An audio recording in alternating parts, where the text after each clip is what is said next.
I want to do a gratin, and I also want to do a rabbit dish, which I love. And this time of the year coming up, particularly, I love doing this. So watch this.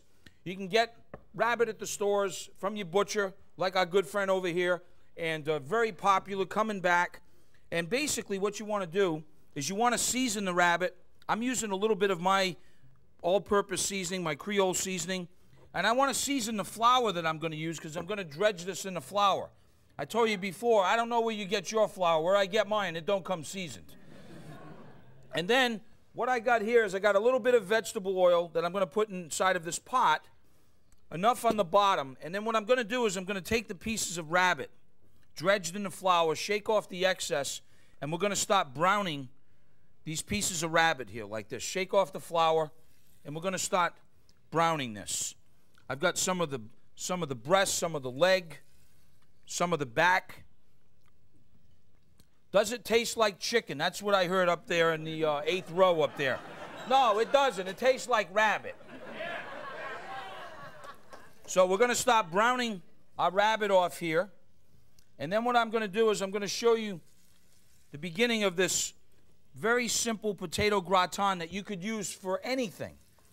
You can actually use it for anything. What it is I've done them with other types of potatoes as well. But I'm just going to use an Idaho potato. I've done them with sweet potatoes. I've done them with red. I've done them a combination. I've done them with 3 different potatoes. You can do whatever you want. The thing about this gratin is we're going to use this very unique goat cheese. So we're going to start browning that off. We'll come back to that in a second. I got the heat on high. Now, my friend over here had a great question. He asked me about rabbit. He said, do you cook it as long as chicken? It's about that long. If you cook it, you braise it, you simmer it like that, it's going to start coming apart, what you're going to see. But you don't want to overcook it either. So, now that I've got it browned, I'm going to take some pieces out. And I've got all the rabbit just kind of brown now. I added some of the kidneys in there as well. Now what I'm going to do while that's getting hot is I'm going to start with a little bit of onions like this, just some sliced onion. We're going to season it with a little bit of salt and a little bit of fresh pepper. Then, I've got this wonderful Portuguese sausage called chorizo. Or you can use linguiça. My friends in Fall River, they make this all the time. Beautiful stuff. You can make it yourself. I chopped some up because I wanted to give it a little for Julia. I wanted to just kind of That's right, exactly. So I'm going to add that, and then, you know, everybody's... That little boy up there, Julia, was getting excited. You know, everybody's forgotten about these mushrooms here. They forgot about these button mushrooms. Everybody, these are really good to cook with. So we're going to use a lot of button mushrooms in here. That is a lot.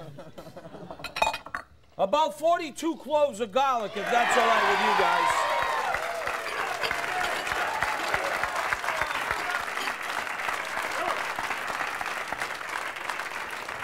Now, what we're going to do is we're going to add some bay leaf, a couple of bay leaves in there. I'm going to add a little bit of fresh thyme. And then basically, what I'm going to do now, once that cooks for a few minutes, I'm going to deglaze this with some beer.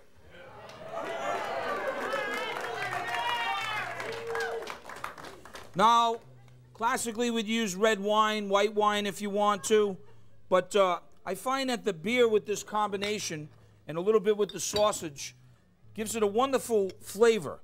Because when you cook with any kind of liquor like this or wine, you're actually trying to evaporate as much of the alcohol out as possible so you have the concentration of the flavors. Once that happens, then I'm going to put the rabbit right back on top.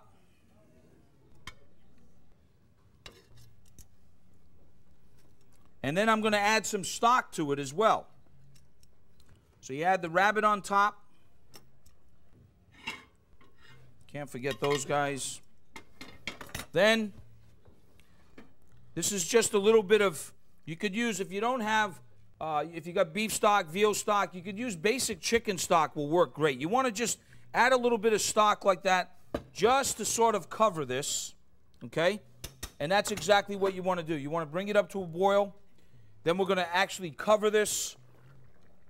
And I'm telling you, you want to talk about good. This is one that we've been braising for about an hour. You see this here? My friend, can you see how it's almost just coming off the bone like that?